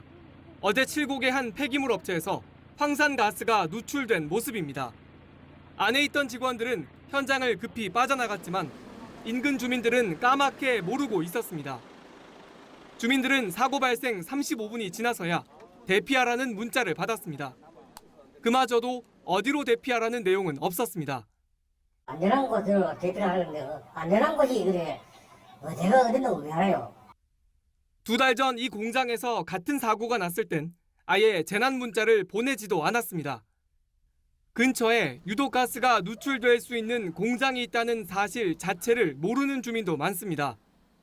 긴급 상황이 발생했을 때 대처 요령을 평소 주민들에게 전혀 안내하지 않았기 때문입니다. 여기가 케미칼 황산 터전 폐기 처리장이 있는지도 몰랐어요. 저희가 지금 5년째 살고 있는데. 이 때문에 사고 수습이 끝나 안전하다는 문자를 받고도 마을을 떠나는 주민이 밤늦도록 줄을 이었습니다. 대피하려고 짐 챙기러 왔어요. 사람들 다 나갔어요, 거의 다. 한편 어제 사고는 공장 안 폐황산 저장 탱크에 구멍이 뚫려 황산 증기가 빠져나가 발생한 것으로 확인됐습니다. JTBC 윤두열입니다. 많게는 억대의 웃돈이 붙는 아파트 분양권을 불법으로 받아낸 뒤 이를 사고판 일당 1000여 명이 경찰의 무더기로 적발됐습니다. 가짜 결혼과 이혼을 반복하는가 하면 위장 전입을 8번이나 하기도 했습니다. 문상혁 기자입니다. 4년 전 남성 A씨는 부동산 알선업자에게서 솔깃한 제안을 받았습니다. 부양 가족이 많을수록 아파트 분양권에 당첨될 가능성이 높으니 자녀를 둔 이혼 여성들과 위장 결혼을 하라는 겁니다. A씨는 이후 한 자매와 그들의 사촌까지 여성 3명과 결혼, 이혼을 반복했습니다. 이후 다자녀 특별 분양으로 부산과 울산, 세종시에 있는 아파트 분양권까지 3번이 당첨됐는데 결국 경찰에 들켰습니다. 부양 가족이 7명이던 B씨는 5년 동안 8번이나 위장 전입했고 청약에 7번 당첨된 것으로 조사됐습니다. 역시 다자녀 무주택자에 점수를 주는 제도를 악용한 겁니다. 경찰은 이처럼 분양권을 불법으로 받아낸 이들과 청약통장 소지자들을 상대로 위장 결혼과 전입을 부추긴 업자 등 1,090명을 적발했습니다. 분양권이 불법으로 사고 팔린 곳은 신도시 개발이 한창이던 위례와 동탄 등 수도권 지역이 많았습니다. 불법으로 얻은 아파트 분양권을 한 건당 최대 1억 원을 받고 되팔아 수십억 원을 챙긴 50대 남성은 구속되기도 했습니다. JTBC 문상혁입니다. 미국 캘리포니아주 곳곳을 열 하루째 태우고 있는 산불이 주 역사상 가장 큰 규모로 번졌습니다. 우주에서도 이렇게 거대한 연기 기둥이 뚜렷하게 보일 정도입니다. 서울 면적의 2배를 잿더미로 만들기도 했습니다. 부소현 특파원입니다. 짙은 연기가 거대한 연기 기둥을 만들었습니다. 회오리 바람과 닮은 파이어 토네이도입니다. 400km 높이 국제우주정거장에서 찍은 사진입니다. 게르스트 우주비행사는 캘리포니아가 불타고 있다며 우주에서 이런 불을 보는 게 놀랍다고 했습니다. 태평양이 선명히 드러나는 사진에서도 산불의 규모가 확인됩니다. 캘리포니아주 대형 산불은 지난달부터 동시다발로 발생했습니다. 멘도시노 콤플렉스 산불은 현재까지 1173제곱킬로미터, 로스앤젤레스 전체 면적을 태웠습니다. 서울 면적의 2배에 가깝습니다. 불길이 멘도시노 구규림 우거진 산림 속으로 번지면서 진화에 애를 먹고 있습니다. 현재 주 전체에서 19개 산불이 이어지고 있습니다.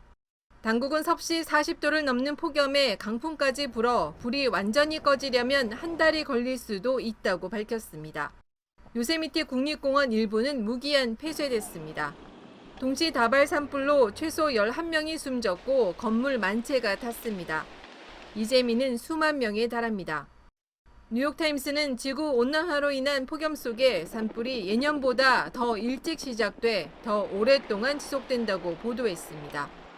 로스앤젤레스에서 JTBC 부소연입니다. 일본의 유명 사립의대가 여성 수험생의 점수를 깎아서 합격자 수를 조작해왔다는 소식을 최근에 전해드렸습니다. 그런데 이런 비리가 12년 전부터 이어져 온 것으로 드러났습니다. 유력 인사의 자녀에게는 가산점을 줬고 재수를 한 횟수에 따라서 점수를 차등 적용하기도 했습니다. 윤서령 특파원입니다. 대학의 자살 행위에 가깝다. 12년 전부터 이뤄진 점수 조작 실태를 밝힌 도쿄의대 조사위원회가 한 말입니다. 社会の信頼を大きく裏切ることになりました。まずもってこれに心からお詫び申し上げたいと思います。 점수 조작 대상은 여성뿐만이 아니었습니다. 1차 시험에서 문부성 국장의 아들 등 유력 인사 자녀에게 10점에서 49점까지 가산점을 줬습니다. 2차 시험에선 남학생에만 20점의 가점을 줬습니다. 사수생까지는 가점을 줬지만 오수생과 여학생엔 가점을 주지 않아 사실상 감점 처리를 했습니다. 그 결과 올해 이 학교 여자 합격생의 비율은 18%에 그쳤습니다. 많을 때는 40% 수준이었습니다. 점수 조작은 전 의대 학장 등 지도부가 주도했습니다. 학생들은 수험생에 대한 배신 행위라고 비판했습니다. 正直自分の通ってる大学のその上層部がそういうことをしてるってこと自体が私は腹立たしい。 문부과학성은 유사한 사례가 더 없는지 전국 의대를 대상으로 긴급 실태 조사를 벌이겠다고 밝혔습니다. 도쿄에서 JTBC 윤서령입니다. 독도가 있는 위치를 일본해로만 표시하던 검색 사이트 구글이 동해와 일본해를 함께 표시하는 방법으로 바꿨습니다. 사이버 외교사절단 반크는 한국과 미국의 구글 사이트에서 영어로 독도를 입력하면 위치가 일본해로 표시되는 문제에 대해서 그동안 시정을 요구해왔습니다. 반크 측은 미국 구글에선 여전히 독도가 일본에 속해 있는 섬으로 표시하고 있어 이를 시정하도록 추가로 요구하고 있다고 했습니다. 경기도 부천의 한의원을 찾았던 30대 여성이 벌에서 빼낸 도구로 만든 봉침으로 허리 통증을 치료받다 숨졌습니다. 시신을 부검한 결과 이 여성은 치료 과정에서 호흡 곤란을 일으켜 숨진 것으로 추정됐습니다. 경찰은 업무상 과실치사 혐의로 한의원 원장을 불러 응급처치를 제대로 했는지 등을 조사하고 있습니다. 국방부가 장성과 대령급 지휘관에게 제공하던 전용차 765대 가운데 55%인 417대를 줄이고 운전병은 전투병과로 바꾸겠다고 발표했습니다. 지난해 박찬주 육군 대장 등이 공관병과 운전병을 상대로 갑질을 한 문제로 드러난 지휘관들의 특권 의식을 바로잡기 위한 조치입니다. 더불어 국방부는 국방개혁 2.0에 따른 병력 감축에 대비하기 위한 것이라고 설명했습니다. 레오나르도 다빈치의 작품으로 알려진 살바토르 문디를 둘러싼 진위 논란이 다시 불거졌습니다. 영국 옥스퍼드대 매슈 랜드루스 교수는 다빈치가 작업의 20에서 30%만 참여했을 뿐 상당 부분은 제자인 베르나르디노 루이니가 그린 것이라고 주장했다고 CNN이 보도했습니다. 이 작품은 지난해 11월 뉴욕 크리스티 경매에서 미술품 경매 사상 최고가인 4억 5,030만 달러, 우리 돈 약 5,040억 원에 낙찰됐습니다.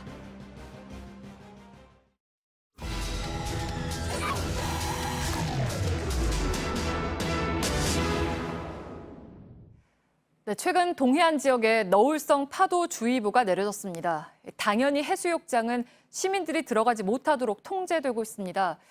그런데 그렇지 않은 곳도 있습니다. 안전 요원이나 구조 장비도 없습니다.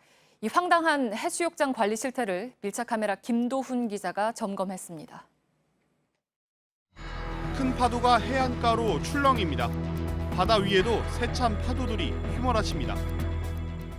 높고 거센 파도가 치고 있는 이곳은 동해안의 한 해수욕장입니다. 해경이 지난 월요일부터 오늘 밤 자정까지 동해안 전역에 너울성 파도 주의보를 내리면서 지금은 전면 통제된 상황인데요. 혹시 모를 인명사고에 대비하기 위해서 이렇게 해수욕장 한켠에는 수상안전요원 부스와 함께 구명함과 구명조끼 등 각종 인명구조 용품도 구비돼 있습니다. 현장 안전요원들은 무릎까지만 물에 들어갈 수 있게 합니다. 지금은 기상청에서 너울성 파도 주의보를 내렸어요. 위험하거든요. 파도가 크다 보니까 멈출릴 가능성이 많아서. 하지만 비슷한 시각 인근 다른 해수욕장에선 높은 파도에도 피서객들이 여전히 물놀이를 즐기고 있습니다. 안전요원은 찾아볼 수 없고 구명환 등 구조장비도 없습니다. 해변으로 밀려오는 너울성 파도는 예측이 어렵습니다. 최근 2년 동안 동해에서 너울성 파도로 10명 가까이 목숨을 잃었습니다. 모래사장에서 바닷가 쪽으로 약 30m 정도 안으로 들어와 봤는데요. 얼핏 보기에도 수심이 상당히 깊어 보입니다. 그런데 더 먼 바다를 봐도 수심을 알리는 경고판이나 물놀이 경계구역을 알리는 안전부표를 찾아볼 수가 없습니다. 그 이유는 바로 이곳이 안전관리 업무 주체가 없는 비지정 해수욕장이기 때문입니다. 하지만 피서객들은 이곳이 정식 해수욕장이 아니라는 사실을 알지 못합니다. 지도에는 해수욕장이라고 쓰더라고요. 우리가 사람들 사이에서는 해수욕장이라고 불려지는 거죠. 2014년 12월부터 법이 바뀌면서 해수욕장 안전관리 업무는 해당 지자체가 담당합니다. 하지만 해변의 규모와 길이, 이용객 등에 따라 일정 규모 이하는 지정관리 대상 해수욕장에서 제외됩니다. 해수욕장으로서 역할을 할 수 있는 규모가 조성이 돼 있어야 해수욕장으로 지정을 해줄 수가 있죠. 지정이 안 되고선 사실 관리 의무가 없는 거예요. 국비 지원 예산은 한 푼도 없어요. 문제는 매년 7, 8월이 되면 관리 대상이 아닌 해변까지 피서객들이 몰리면서 안전사고 우려가 높아진다는 겁니다. 실제 관리 주체가 없는 해수욕장만 전국 360여 곳 중 80여 곳으로 전체 20%가 넘습니다. 저희도 예산 반영이나 그 지자체의 안전관리 예산 지원 이런 걸 계속 하고는 있는데 기재부에서는 지역 파업이니까 지역에서 알아서 할 일이다라는 입장이 강하고요. 안전요원이 없는 곳은 해경이 따로 해안가 순찰을 돌며 피서객들에게 주의를 주는 것이 전부입니다. 멀리 가지 마시고 앞에만 좀 계십시오. 안전사고가 발생해도 현장에서 대처가 어려워 구조에 더 많은 시간이 들 수밖에 없습니다. 모든 해변이라고 다 해수욕을 즐길 수 있는 그런 해변이 아니라 사고라든지 좀 많이 취약한 부분이라서.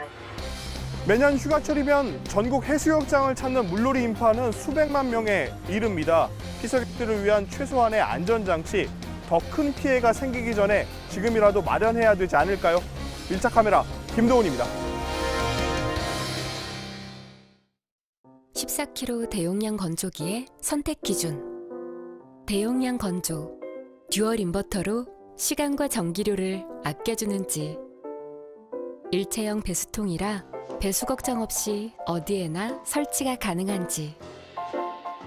콘덴서 자동 세척으로 손에 닿지 않은 곳의 먼지까지 없애주는지. 대용량 건조의 모든 것 트롬으로 완성하다. LG 트롬 건조기.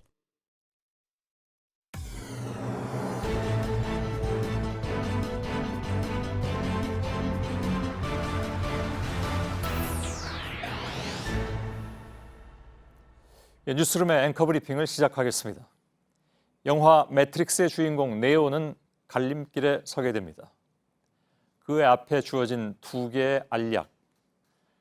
파란 약을 먹으면 모든 것을 잊은 채 다시 진실이 가려진 세상 속으로 돌아가게 되고, 빨간 약을 먹으면 진정한 현실이 눈앞에 보인다는데, 그가 어떤 약을 선택했는가와는 별개로 알약 하나만 먹으면 복잡한 세상사가 간단히 해결된다면 얼마나 좋을까? 누구나 한 번쯤은 해봤음직한 상상이겠죠. 알약 하나로 모든 것을 해결할 수 있다는 이런 상상은 그토록 매력적인 것이어서인지 소설에, 영화에, 그리고 물론 설화에까지 빠지지 않고 등장합니다. 영국의 역사학자 토니 주트는 자신의 책에서 무르티 빙의 알약 이야기를 끄집어냅니다. 중앙아시아 유목 부족의 우두머리 무르티 빙은 다른 나라를 침공할 때 상대편이 항복하지 않으면 몰살시켜버리는 흉포한 왕이었습니다. 그의 다음 목표가 된 작은 나라의 왕은 그래서 고민에 빠집니다. 끝까지 싸울 것인가? 아니면 항복하고 목숨을 부지할 것인가? 그때 무르티빙은 그 작은 나라의 왕에게 알약 하나를 보내죠. 이 약을 먹으면 부끄러움이 사라진다는 말과 함께였습니다. 물론 결론은 작은 나라의 왕은 그 약을 결국 먹었다는 것. 토니 주트는 미국의 이라크 참전에 대해서 입을 다물었던 지식인들을 비판하면서 이 무르티빙의 알약을 소개했습니다. 부끄러움을 가려줄 약만 있다면. 피감기관의 관광 안내를 받아가면서 죽기 전에 꼭 가봐야 할 명소들을 둘러보았고 그중 일부는 부인을 동반한 그 외유성 해외 출장. 여기에 들어간 시민의 돈 12억. 오늘 국회 대변인은 문제가 없다, 유권 해석을 받았다 이런 입장을 내놓았는데 그러면서도 밀봉해둔 의원의 명단과 출장 내역을 공개할 수는 없다고 했습니다. 국민권익위원회조차 법 위반 소지가 있다는 의견을 내놓았지만 그들은 하나같이 아니라고 입을 모으고 있었고 게다가 피감기관이면서 당사자 중에 한쪽인 코이카에게 조사를 맡기겠다는 데까지 이르러선 부끄러움을 넘어선 당당함까지 느끼게 하니 그래서 떠올린 것이 바로 그 무르티빙의 알약이었다는 오늘의 앵커 브리핑이었습니다.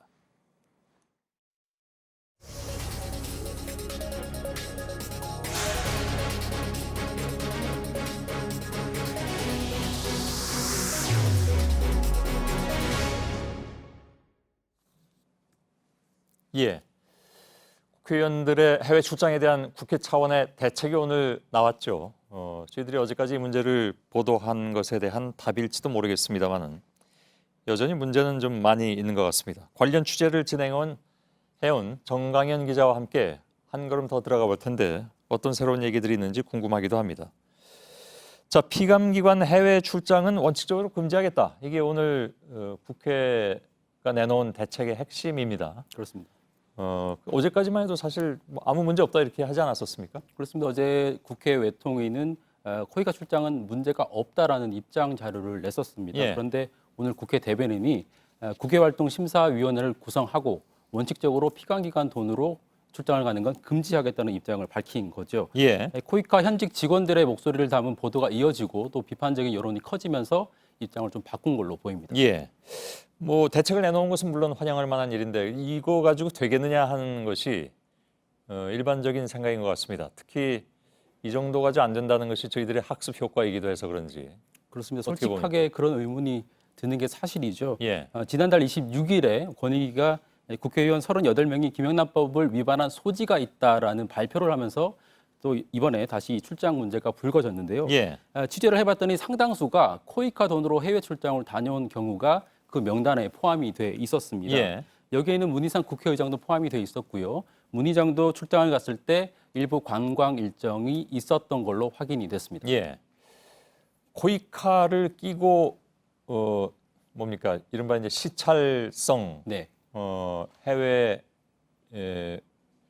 출장? 네네. 아니 뭐 외유 뭐 어떤 네. 뭐 뭐든 뭐 상관이 없을 것 같은데 그게 사실 어제 오늘 일도 아니고 또 뭐 제일 뭡니까 초점이 되고 있는 문희상 의장의 경우에도 단지 문 의장만의 일도 또 아닌 것 같고.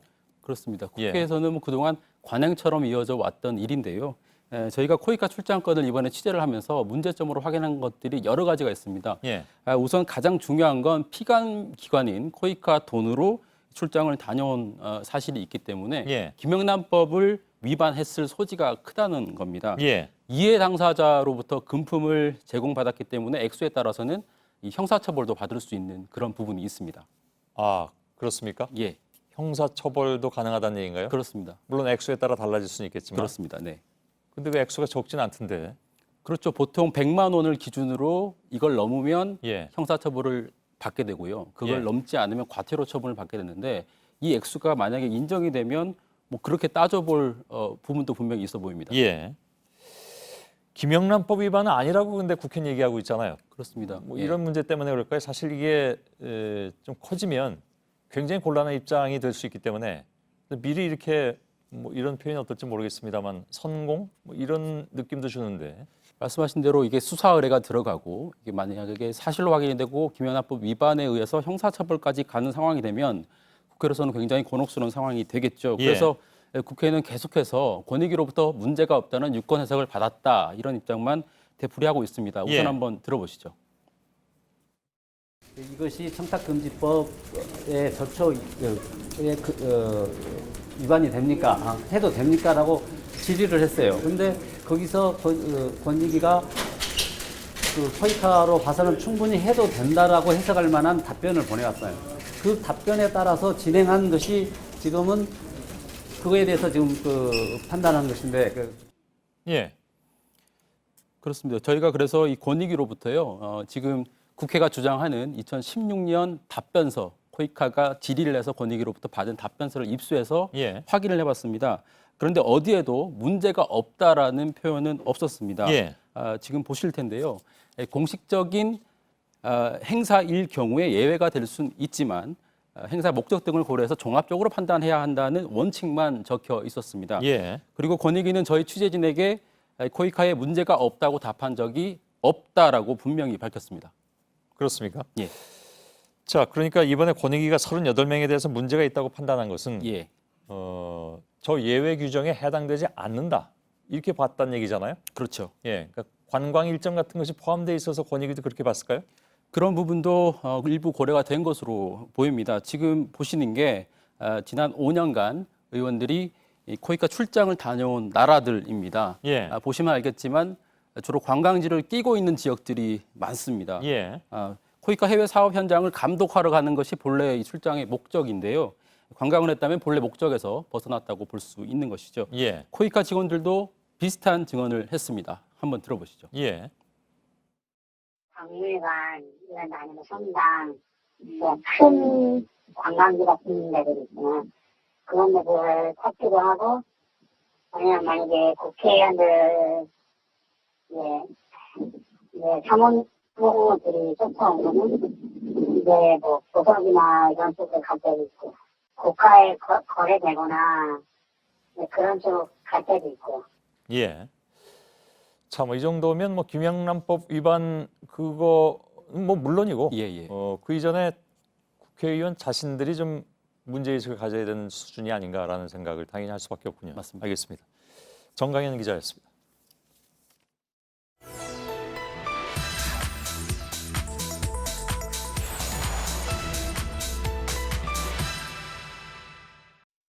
징벌적 손해배상 제도, 피해자 집단 피해 보상 제도 등을 반드시 법제화해야 되겠습니다. 징벌적 손해배상 제도, 집단 소송제 등 도입 등 소비자를 보호하고 BMW의 책임을 강화하기 위한 법과 제도를 시급히 마련하도록 최선을 다할 것입니다. 한국 소비자만 봉이냐? 폭스바겐 사태로 시끄럽던 2년 전과 BMW 사태가 벌어진 지금 시민들 사이에서 비슷한 반응이 나옵니다. 비슷한 건 또 있습니다. 징벌적 손해배상. 그때나 지금이나 정치권에서 내놓은 해법이 같습니다.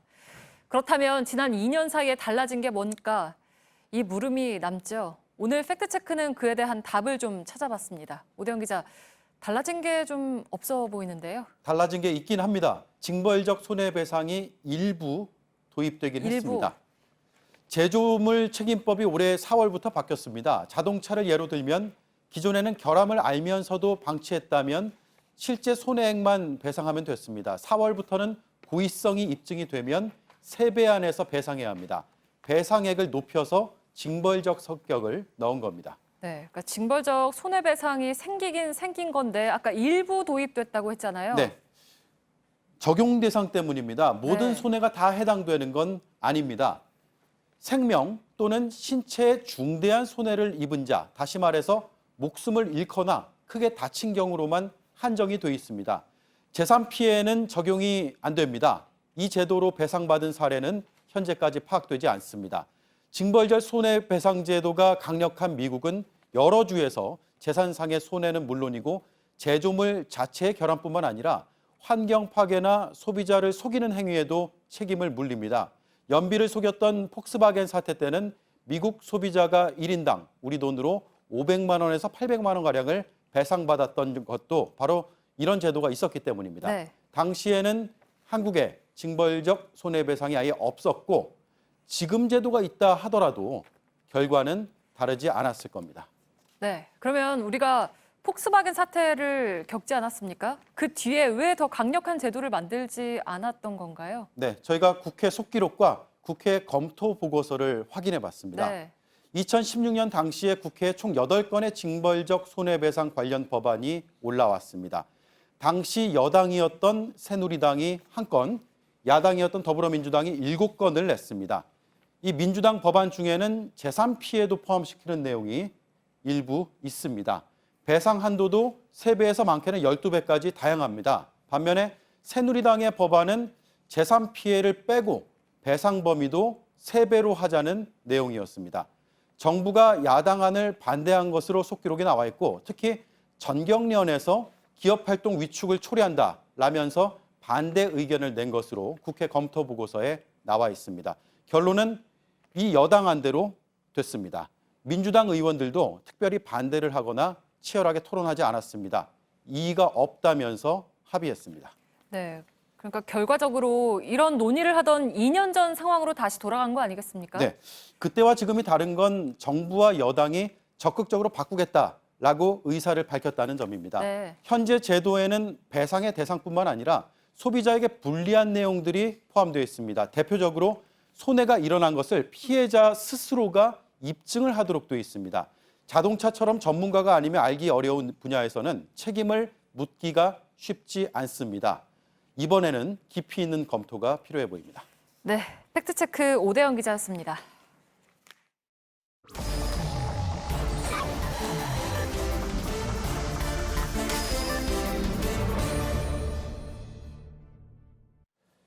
비하인드 뉴스 시작하겠습니다. 박성태 기자, 첫 번째 키워드를 열어보죠. 네, 첫 번째 키워드는 여의도 사진관으로 잡았습니다. 여의도 사진관이요? 예. 예. 물론 많은 데가 있긴 있습니다만. 예, 여의도에 사진관이 많이 있겠지만 예. 사진들을 걸어놓는 곳으로 해서 저렇게 키워드를 잡았는데요. 예. 오늘 아침 민주평화당 회의실에 못 보던 사진 2장이 걸렸습니다. 바로 김대중, 노무현 두 전직 대통령의 사진이 그렇군요. 걸렸는데요. 예. 아침 회의 때 저 사진을 보고 기자들이 잠깐 당황했습니다. 왜냐하면 두 전직 대통령의 사진은 여당인 더불어민주당 회의실에 이전부터 쭉 저렇게 걸려왔었기 때문입니다. 사진도 똑같은데요? 표정은 약간 다른 사진입니다. 그런가요? 예.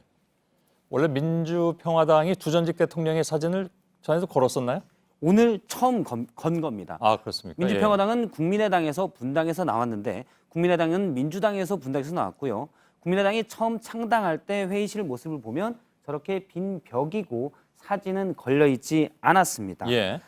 민주평화당 관계자는 정동영 신임 대표가 두 전직 대통령의 뜻을 따르자는 의미에서 사진을 게시하자 이렇게 의견을 냈다고 밝혔습니다. 예.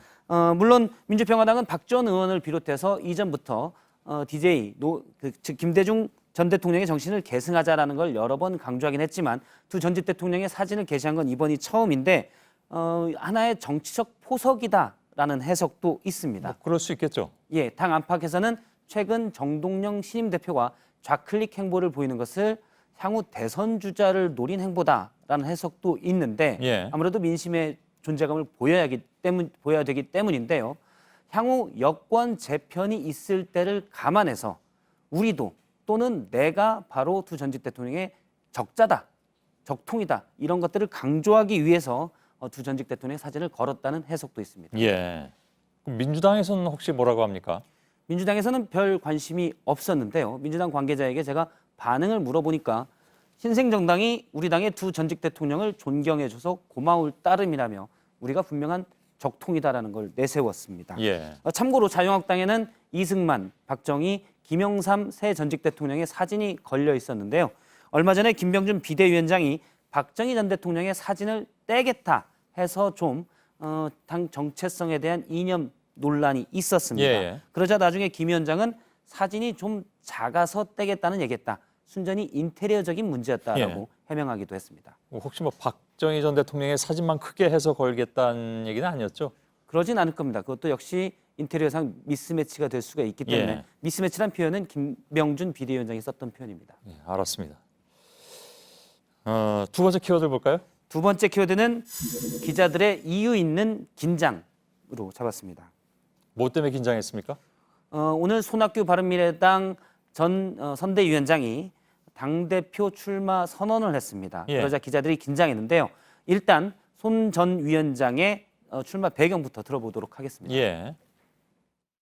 만류와 비아냥과 비난을 무릅쓰고 나왔습니다.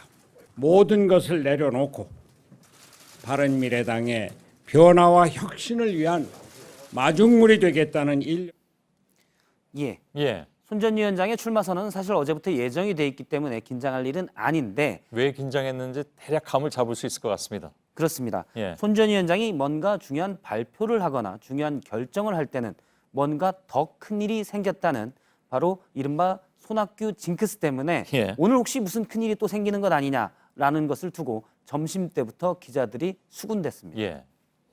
특히 어디 좀 오래 이렇게 좀 칩거하다가 나온 날은 또 일이 터지고 그랬었죠. 그렇습니다. 거의 예외 없이 터졌던 것으로 기억은 합니다만. 그렇습니다. 어디 가서 오랫동안 멀리 있다가 돌아온다든지 내가 이렇게 하겠다라고 발표하는 순간 더 큰 뉴스가 나왔었는데요. 예. 처음 나온 게 바로 2006년 10월 9일입니다. 아, 이걸 또 정리했습니까? 예, 당시에 경기도지사를 끝낸 뒤에 100일간의 민심 대장정을 마치고 돌아와서 내가 느낀 게 이렇다라고 발표를 했는데 바로 그날 북한이 1차 핵실험을 해서 당시 손 전 지사의 뉴스는 나오지가 않았었습니다. 예. 2016년에도 2년 만에 2년 3개월 동안 만덕산에 있다가 하산을 해서 이제 정계에 돌아왔는데 역시 북한 미사일이 발사가 됐고요. 북한과 주로 연계된 큰 뉴스가 많았고요. 뭐 이렇게 돌아온 날을 북한이 계산해서 뭐 한 것 같은 그런 느낌. 물론 전혀 상관은 없을 텐데 물론 계속 그렇겠죠. 이루어졌기 때문에 예. 징크스가 아니라 과학이다라는 설명도 있었습니다. 예. 2017년에는 국민의당에 입당하겠다 하고 발표한 날 재계 1위인 삼성전자의 이재용 부회장이 구속되는 뉴스가 나왔고요. 얼마 전이죠. 5월 달에 송파을 재선거에 내가 출마하겠다고 뜻을 내비쳤는데 바로 그날 전혀 상관없는 트럼프가 예정됐던 북미 정상회담을 예. 취소하겠다고 뭐 아무튼 발표를 여기 또 했습니다. 북한 관련이군요. 그렇습니다. 예. 그런데 당시에 며칠 있다가 바로 손학규 당시 위원장이 그냥 재선거에 나가지 않겠다고 얘기하자 역시 전혀 상관없는 트럼프가 북미 정상회담을 다시 열겠다라고 얘기하기도 했습니다. 예. 그런데 오늘 당대표에 출마하겠다고 했는데 아직은 별 뉴스가 없었고요. 그래서 2시 15분 현재 손학규 징크스는 아직 나타나고 있지 않다라는 뉴스가 정말요? 나오기도 했습니다. 예. 아, 이게 뉴스로 나왔습니까? 그렇습니다. 2시 예. 15분 현재, 2시 35분 현재로 나온 뉴스고요. 제가 그 뒤에도 계속 체크를 했는데 중요 뉴스는 나오지 않았고 예. 오전에 나왔던 중요 뉴스 중에 하나는 삼성전자가 대규모 투자를 하겠다는 뉴스였는데 이미 빅뉴스가 나왔으니까 됐다라는 안도하는 기자들의 시각도 있었지만 예. 저 뉴스 역시 사실 어제 예정됐던 것이 미뤄졌기 때문에 그렇죠. 돌발 예. 뉴스가 아니다라는 시각도 있었습니다. 예. 또 하나의 시각은 이미 손학규 위원장이 올드보이라는 평가를 받고 있기 때문에 별 큰 뉴스가 나오지 않아도 묻히기 쉬운 뉴스여서 이제 징크스는 사라졌다라는 해석도 나왔습니다. 예. 뭐 어쨌든 손학규 전 위원장은 오늘 출마 발표 후에 실시간 검색 14위인가? 뭐 거기까지 올랐다면서요? 예, 잠깐 올랐습니다. 예. 어쨌든 징크스에서는 개인적으로는 벗어난 것 같기는 합니다. 오늘부로. 예. 자, 마지막 키워드 열어볼까요? 마지막 키워드는 고난의 행군으로 잡았습니다. 예. 누구의 고난의 행군입니까? 자유한국당인데요. 요즘 당 재정 상황, 즉 돈이 거의 없다고 합니다. 예. 재정이 부족해서 내년 7월이면 자연 소멸될 지경이다라는 당 관계자의 얘기도 있었고요. 아, 이게 약간 좀 엄살 아닐까요, 혹시? 예, 그런데 김병준 비대위원장도 비대위원장이 된 뒤에 당에 가보니 실제 당 상황이 말이 아니다. 곡간이 비었다라는 얘기를 하고 있습니다. 예. 그래서 제가 당 재정 상황이 어떻게 되는지 확인을 해봤습니다. 일단 보통 지출과 수입과 지출이 어떻게 되는지를 보면 되는데요. 예. 지난해 기준으로 볼 때 제일 많은 수입은 선거 보조금을 빼고 정당 보조금이 일상적으로 들어온 게 매년 130억 원 정도입니다. 예. 그다음에 당비, 당원들이 내는 일반 당비와 그다음에 지방자치단체장이나 의회 의원들이 내는 직책 당비가 있는데 지난해 보통 105억 원이 들어왔습니다. 예. 후원에는 만들지 않아서 없었고요. 기타 몇몇 또 수입이 기탁금 등이 있었습니다. 그리고 지출은 평소에 인건비 약 200명의 당직자들이 있는데 인건비가 약 130억 원이고요. 그럼 뭐 정당 보조금으로 다 그냥 소진이 되네요. 그렇습니다. 예. 정책연구소에 들어가는 비용이 있고 그다음에 활동비나 사업비 등 기타 경비 등이 있습니다. 예. 보통 이렇게 이루어지는데 올해 당비가 많이 지방선거에서 패배하면서 원래 540명 정도가 직책 당비를 내는 예. 지방선거의 자치단체장의 의원들이었는데 약 350명이 줄면서 당비가 직책 당비도 많이 줄었고 아, 그게 크군요. 예, 당원도 많이 빠져서 당비가 많이 줄었다고 합니다. 수입이 줄었는데 지출은 그대로 있기 때문에 제가 확인한 바로 하면 지난 7월 한 달 동안 현금이 약 20억 원이 줄어들었습니다. 예. 굉장히 자세히 취재를 했군요. 예. 예.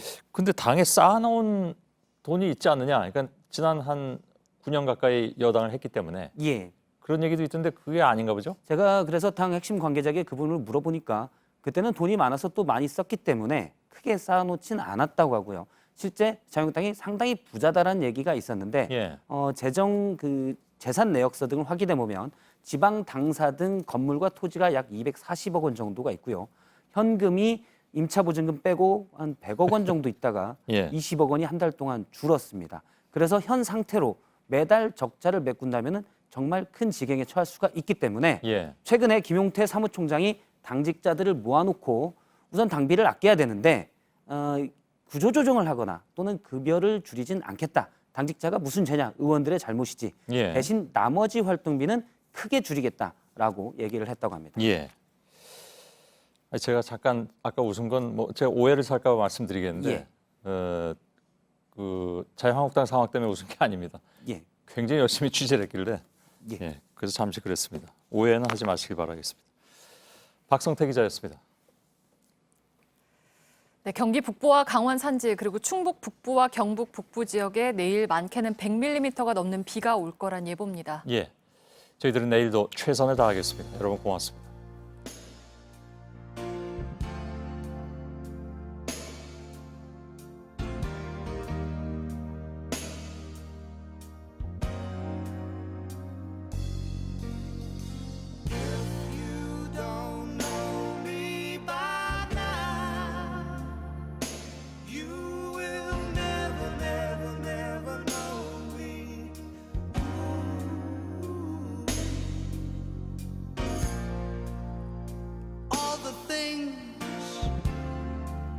That we've been through,